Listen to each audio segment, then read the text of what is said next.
So this was my weekend.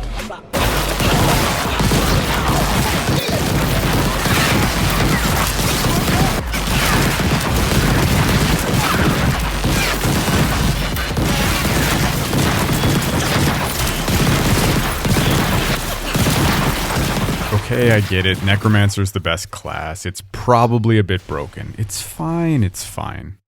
Okay, so it's not completely fine. I'm addicted to this game. So much so, I've actually had to uninstall the game even before the beta closes. Simply because I cannot put my freaking controller down. For all of you wondering whether or not Diablo 4 is going to be good or not, here's my quick sales pitch to you. Ignore what you're seeing on social media and on Reddit. Yeah, of course some classes are going to be weaker and stronger than other ones. That's the way it goes. That's why they invented seasons. One season, the Necromancer will be the strongest. The next, maybe it'll be the Barb. That's the way Diablo goes. All you need to know is if you liked either Diablo 3 or 2, this game's for you because it's basically Diablo 2.5 except way freaking prettier and a much larger investment in the story compared to Diablo 3. That's really it. If that's all you need to know, get out of here. If you don't want anything else spoiled, seriously, leave the video, subscribe if you want because there's going to be a ton of Diablo content on here. But for the rest of you, let's dive into a couple of things that I really enjoyed about this game. And I have to talk about that story first. After creating your character, this is the first in-game cinematic that we're greeted with, and this is in-engine. And so the character you created is displayed on screen, and I think that's a nice subtle little touch. Another use of storytelling that I was really happy to see was the use of in-game cutscenes within an act, instead of just at the beginning and end like they were in Diablo 3. I'm really excited to see where they take this, but the possibilities for world building using this technique are immense. And of course, we cannot talk about the story without talking about Lilith. Oh yeah, she's gonna be awesome. The little bits that we have gotten to see of her so far have been incredible. She seems so much more calculated and calm than villains that we've seen in the past. And honestly, I just can't wait to see where Blizzard takes her story. Though I can say one thing, I can almost guarantee you that come Halloween this October, she will be one of the most popular cosplayed characters in any video game that comes out this year. I'm calling it now. Speaking of calling, you're going to need to be wearing a headset to find your friends in this one because this map is huge and this is only a small section of the full game that we were able to play in the beta. And yet, even though it was a small section, the true variety in locations that I've already stumbled across has been really good to see. I mean, this location right here, I can't remember if it was literally infested or if it's a living organism itself, but the creepy crawlies and the sliminess that's everywhere on this map just gives this really eerie feeling the entire time that you're walking around. You know, one thing to help with walking around the map is that little burst of speed you see as my character jumped forward. I do feel like early on the cooldown on that is a little bit too low. You're going to get skills later on to help you traverse maps quicker, but at least for the first couple levels, we are a little bit too slow getting from one location to the other. Gosh, just look at this outdoor area. There's like this weird shimmer effect in the sun. In anything that's wet on the surface, it looks so phenomenal. I was constantly shocked. Now, I'm playing on an Xbox Series S, so for those of you who have an Xbox Series X or PS5 or a high-end PC, I can't even imagine how much better this game's gonna look. The architecture and paintings and sculptures and different portraits and stuff like that that are spread throughout this game world as well are so detailed. For any of you Diablo fans out there who are in it for the story, the amount of environmental storytelling in this game is amazing. You're going to absolutely be drooling after every nook and cranny of this game world looking for more story bits. The only other thing that I wanted to bring up as far as level design goes is, again, remember this is an open world, and so there is no loading screen between the hub area in Fractured Peaks, which is where we start in the beta, and the rest of the world. I like the layout of the hub city, but I think I could make an argument to say that it's almost too big. But again, as the story progresses, maybe there are reasons for why it's as large as it is.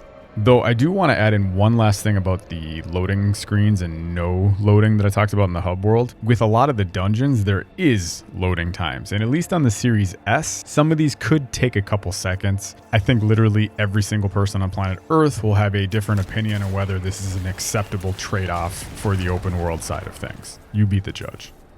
So the first week of the beta, or the early access period, that's when I got myself my KFC Double Down sandwich. It was delicious. In that first early access weekend, I played exclusively as the Rogue. You had the options between them, the Sorcerer, and the Barbarian. Rogue was the only one that called to me. You can basically look at this character as if it was the Assassin from Diablo 2 and the Demon Hunter from Diablo 3 fused together. In simpler terms, we have ranged attacks and we have up-close attacks, and we can lay traps. All awesome. I think the really cool thing here is when I first heard about this character, I kind of assumed you were going to have to pick one or the other. But I honestly liked the combination of both attacks together. I love the ability to have my ranged attacks with my bow, and the skill name I already forgot.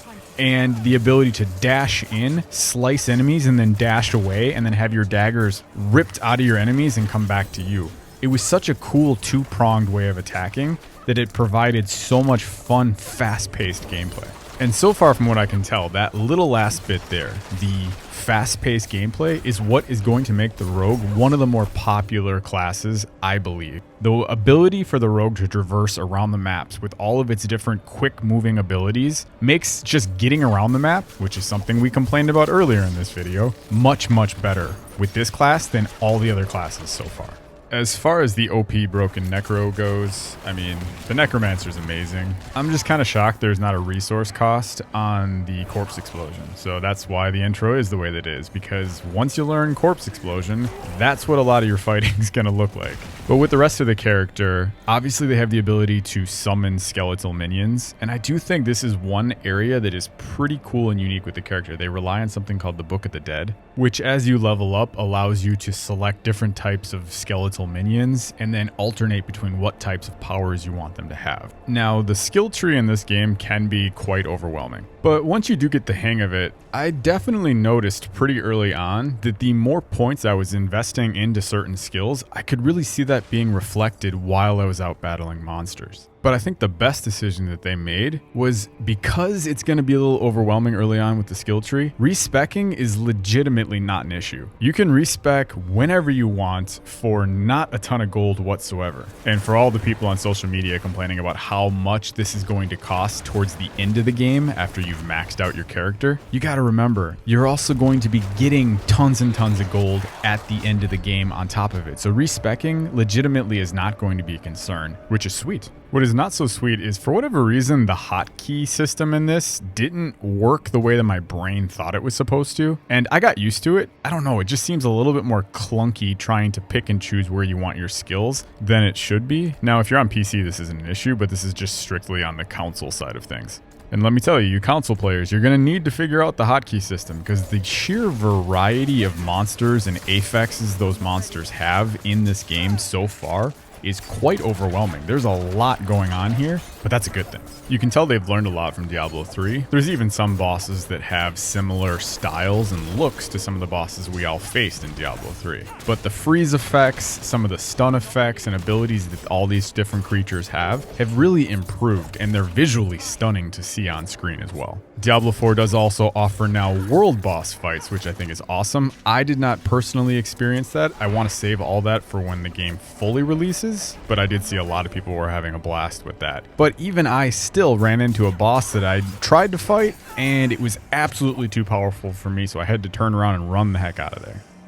Now, this is Diablo. So, with our characters comes the gear, and that is literally what Diablo is all about. It's about collecting gear, whether it's purchasing gear from vendors, but most importantly, it's from collecting gear from monsters you've slain. And thankfully, that god-awful radial menu from the consoles on Diablo 3 is no more, and we have a normal, regular inventory system. And they even made it pretty darn easy to compare gear, even if you are new to this game. Which means when you're comparing gear, as long as the item that you are looking at has a green number set next to it, it means that it's either going to do more damage or defend you from more damage than the current equipped item you have. Obviously, diehard Diablo fans know there is a lot more than just those raw numbers, but that's a good starting point for people who are just starting out. One of the systems I'm still not sure if I like or not, because it feels redundant, is when you pick up gear that you know you're not going to need and you don't want to sell it because you want to break it down for the materials, for lack of a better term, the junk function, which basically means you can select gear you're not going to want as junk. So that way, when you go to the blacksmith, you can just hit auto junk all gear that's marked this way, which just feels like a redundant step to do the all junk function anyways. They could just save the step by giving you a prompt saying, hey, we're going to destroy all this gear. If you have anything that you want to keep or look at, don't hit this yet. If I'm overthinking this, let me know in the comments because it just seems redundant, but maybe I'm wrong. Okay, so to wrap things up now that we've hit the 10-minute mark here, I love that they kept all the different challenges and unlockables in this game. That's going to give those of us who play this game a lot to do. I also like these little altars of Lilith that we have to find all over the map. They're also account based, so if you find one on one character, when you go to make another, the permanent stats of dexterity, intelligence, strength will be permanent across all characters on your account. Very cool. I also was absolutely delighted to see that the goblins are back in this game. Here on the screen now is a treasure goblin, but there's all sorts of different goblins that you can find, or hopefully, at least like they were in Diablo 3. They also have the shrines from Diablo 3, which will give you different types of buffs. Great to see. However, it wasn't all great to see. I showed you the loading times. There were a couple instances where there was actually longer than what you guys actually saw in this video here. But I also definitely ran across some latency issues where I had a lot of rubber banding where my character was getting bounced around. And I even had a couple times where I couldn't pick up something. On screen right now is I literally can't interact with the chest, which was particularly cruel if you think about it. And then finally, the biggest elephant in the room is what Blizzard decides to do with the monetization side of this game. There is a prompt you get in this game that pops up midway through your playthrough, which talks about some of the more cosmetic items and such that you can purchase with real-world money, such as armors to make yourself look all flashy, and different mounts like horses and, I don't know, unicorns and stuff like that, as well as different emote gestures and such.